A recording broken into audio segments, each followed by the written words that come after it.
check offers, like £5 off a 12-pack of Stella Artois. It's for Santa. So's this. You can fly to New Zealand from just £499 return. No need to splash out then. Call Austravel now on 0800 66 54 55.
Welcome to the show that's simply bursting at the seams with animals. We're here at the Sainsbury's Pet Show at Tatton Park in Cheshire, where we'll be meeting up with as many pets as we possibly can.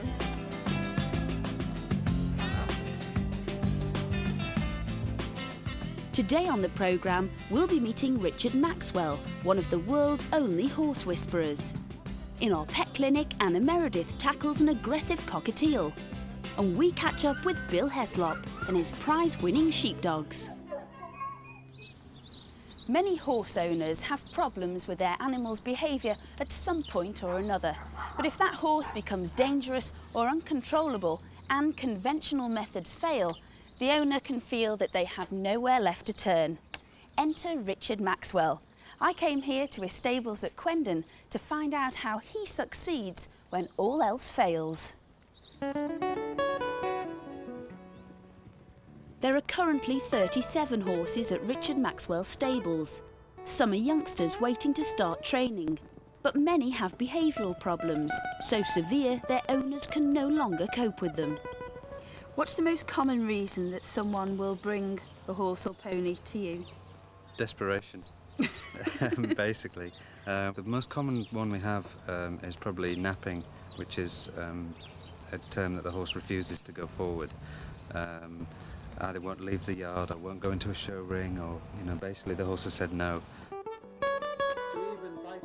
Richard, better known as Max, sees different horses with different problems at the Roadshow, but believes that all of them have the potential to change their behaviour. They're an incredibly intelligent creature, and if you give them options and allow them to decide, they'll choose the good thing. Whereas conventional attitudes will not give the horse that choice. It's a case of you must. And we would want you to do this our way. We try to understand the horse a lot more, try to communicate with them, have a greater understanding of what they do and why they do it. Go on.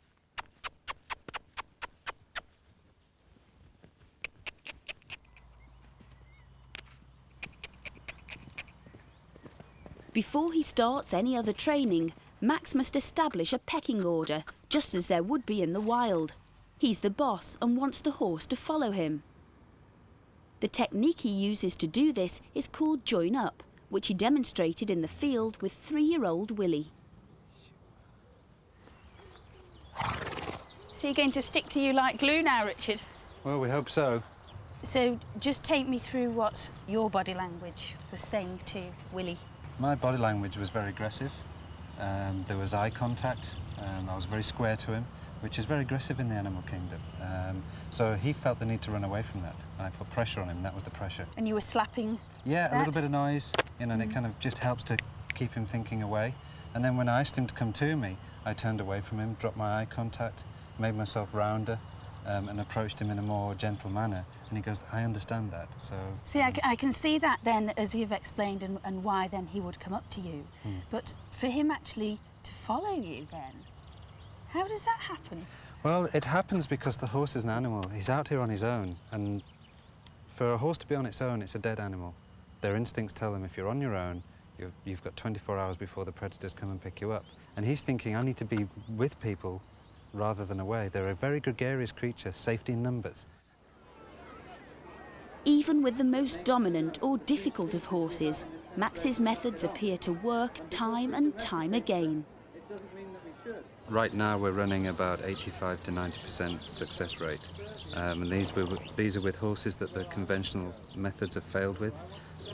We're picking up the worst of the horses and turning them around. Max learnt to ride at the age of 3 and has never looked back. He currently trains 500 horses a year and has 9 people learning his training methods. He's moved stables 5 times in 4 years to accommodate his expanding business.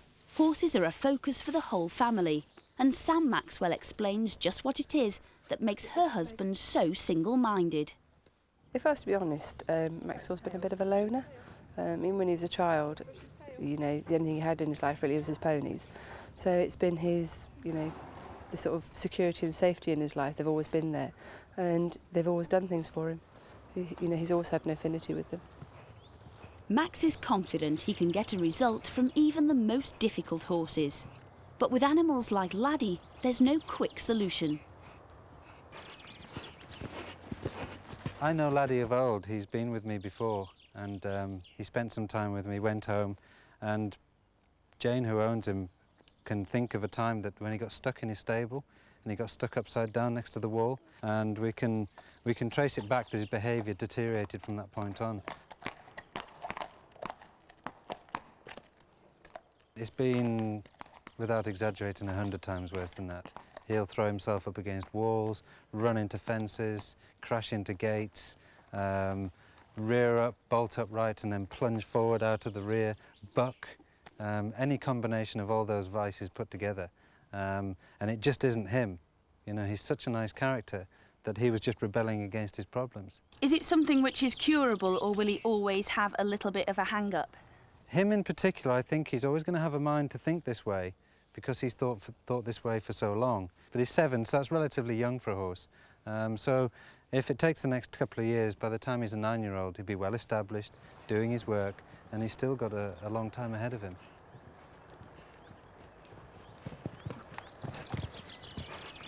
Max is one of only a handful of people using these methods, and he's keen to pass on his knowledge. If you watch your mouth. I mean, the main reason for doing the demonstrations is to get awareness of what we do and also to educate people. I first started off thinking it was educating horses that was important, but it's educating people that is more important. It'd be nice to think that one day all horses could be trained this way. It's a long way off, but let's just hope it will happen one day.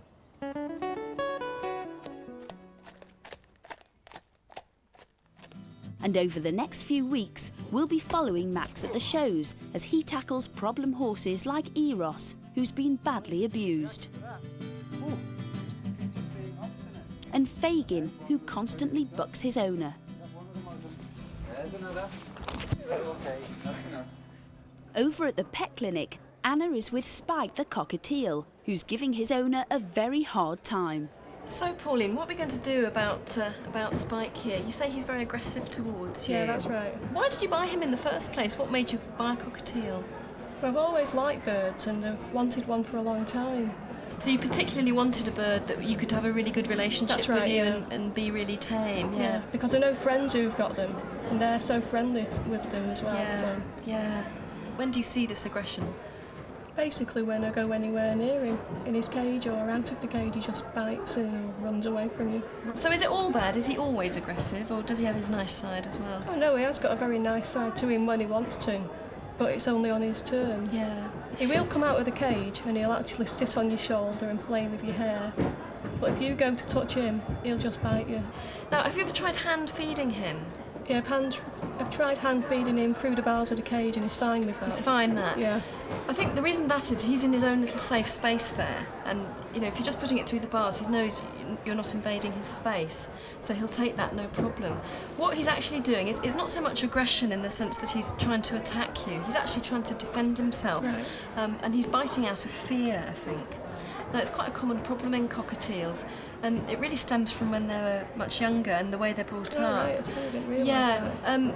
The best sort of pet birds, the tamest birds, are going to be ones that are hand-reared, so they think basically that humans are their parents, and those are the ones that are best for pets because they're much more socialised towards people. Most cockatiels that you buy from pet shops aren't brought up like that, they're just bred in aviaries, so that's probably the case with Spike. He's not got used to people at an early age. Later in the programme, I'll give Pauline some advice on how to make Spike a bit more sociable.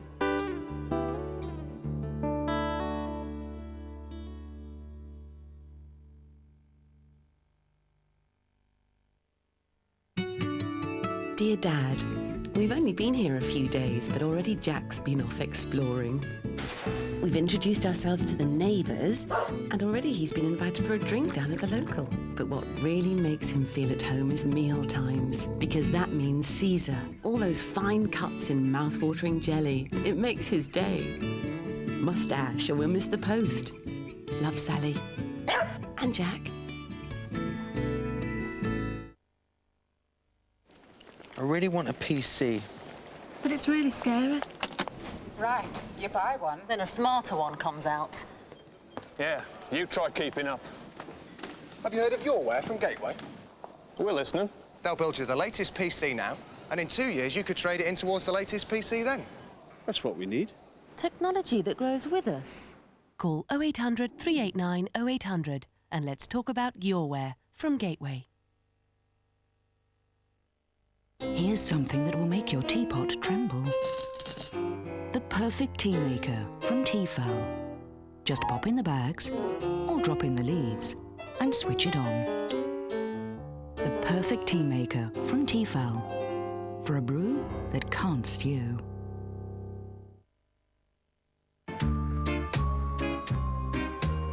You could tell it blindfold.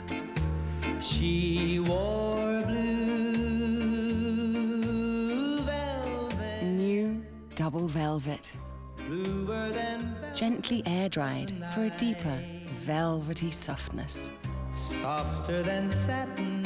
Experience the touch of new Kleenex double velvet.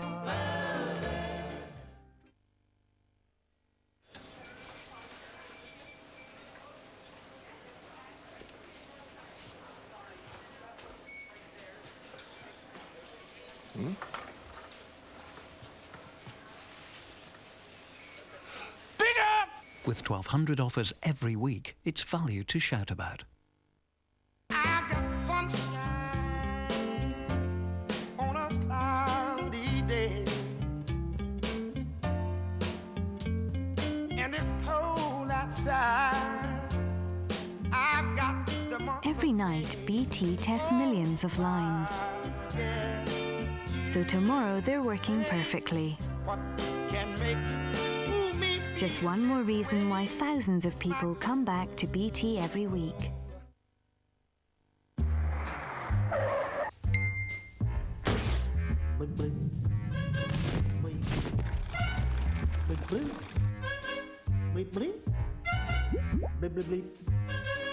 Oh, if it's not burnt, you're a custard short of a pudding.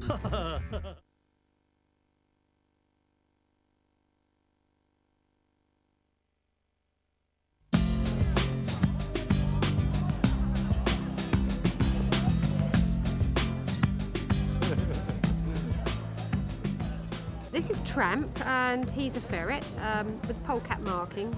He's a sweetie, and everybody loves him, and he loves people.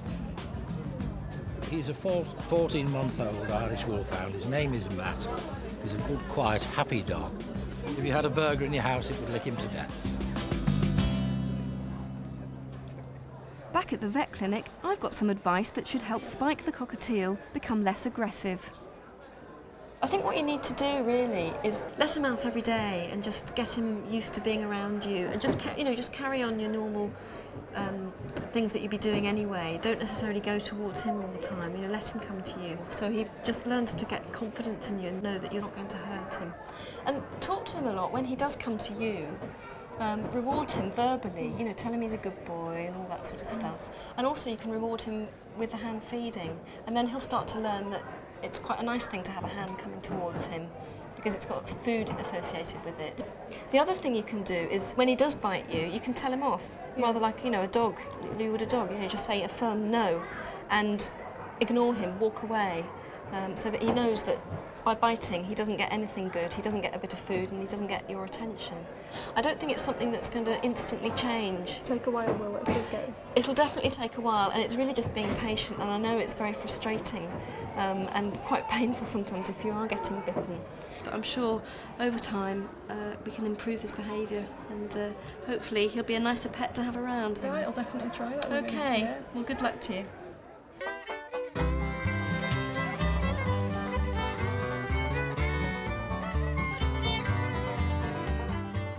This is Jake. He's a brindle male. He's 5 years old.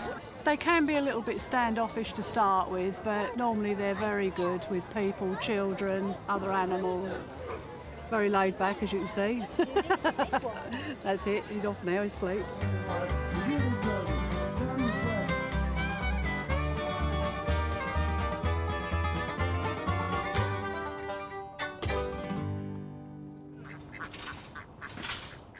It's show day for the Rossendale sheepdog team. Shepherd and dog expert Bill Heslop loads 7 dogs, 5 sheep and 16 ducks into the trailer on their way to Tatton Park.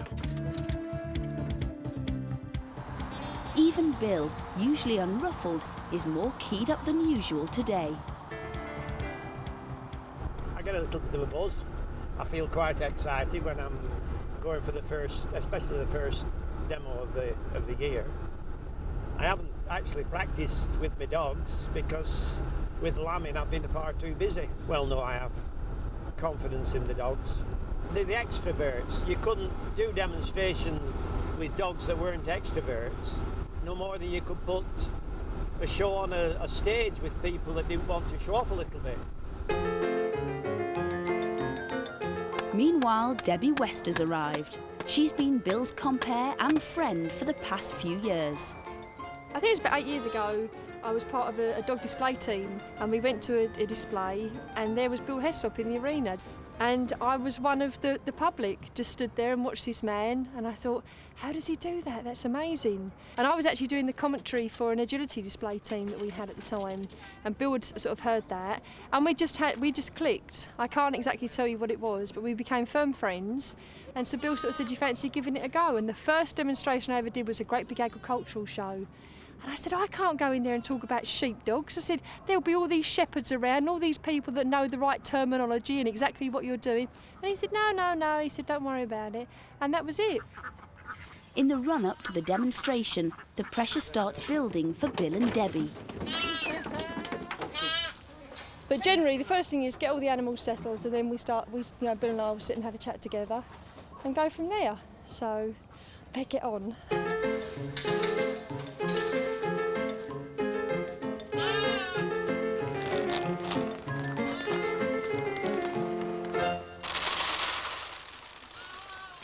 It's been a year since Bill and Debbie did a demonstration together, and a lot's changed since then. We've got Jodie's 11 and a half. Yes. Then we've got Her Dale. commentary's not scripted, and anything could happen. So are there any first night nerves?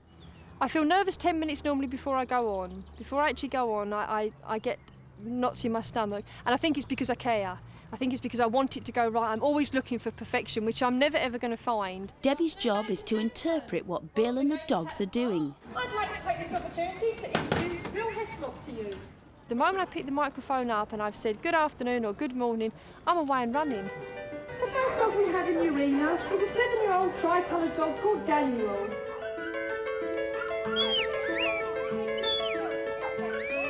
Hopefully, I actually give Joe Bloggs, who hasn't got any idea about a sheepdog, what actually the sheepdog is actually doing, the fact that the shepherd and the dog are working together as a team. And this teamwork involves the dogs getting the sheep on top of the duck boxes. No easy task. Next, it was time for me and Emma the orphan lamb to help introduce the next section of the show, the ducks. Come on, what about welcome for Wendy Turner? Come on, Wendy, can't you work it out? Just undo it, that's it. There's a little hook. Well done, there you go. Duck herder as well you can be now, Wendy. It takes amazing control for a sheepdog to work a group of slow-moving ducks. But that's what the show's all about, top-class shepherding skills. The dogs demonstrate the same techniques with the fast-running sheep. So all in all, how did the first show of the season go? You're happy now, aren't you, Flower? I'm happy now. She's happy. That's the first time. No, I'm happy now. I'm Okay. happy. Went well. So you're going to stay for tomorrow as well, are I'll you? stay for the next 2 days. You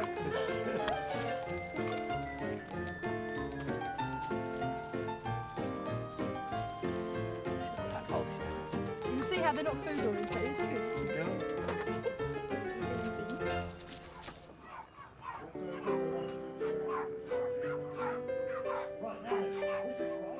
Yesterday, we saw how Tinker, an 8-year-old tomcat, was looking for a new home. Tinker's original owners were moving house and couldn't take him with them. Tinker deserves a good home because it's through no fault of his own that he's been brought into us. He's such a placid cat that he just deserves it.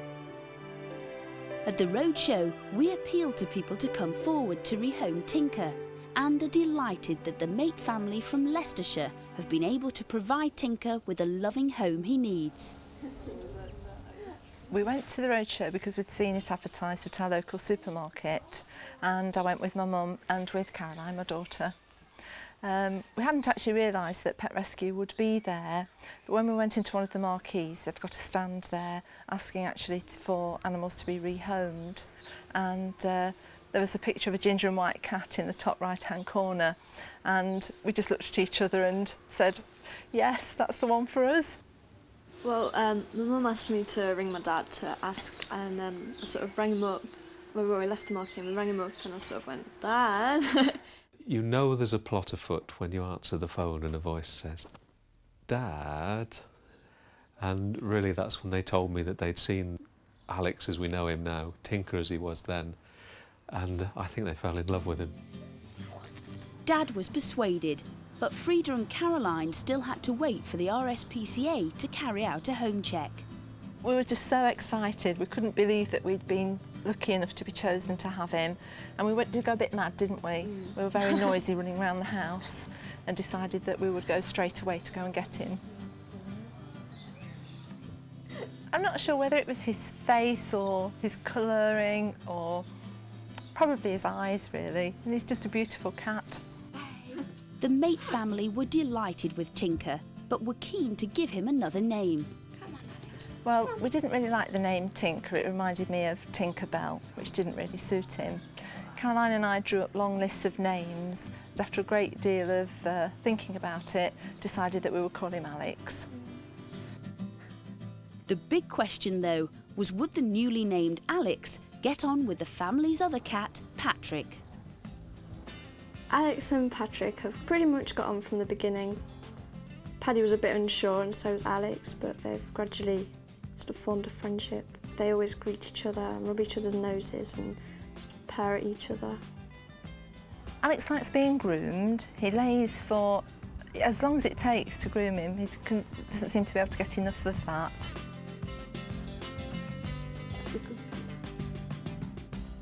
I think Mum really enjoys having a cat of her own after seeing me with Paddy and how much I enjoy having a cat and her looking after Paddy when I've not been here. I think she's really enjoyed it, and I think Alex has been good for Patrick because now he's got company through the day, someone to play with. Alex is really important. When we saw him at the Roadshow and found out that he was 8 years old, it just seemed more important really, I think, because he was an older cat, that he had somewhere nice to come to, which I hope is what we've been able to offer him, and he brings us a lot of happiness. I couldn't imagine life without Alex now. He really is a big part of our family. Join us tomorrow when Bill Heslop talent spots the sheepdog stars of the future. And this little piggy takes a bath.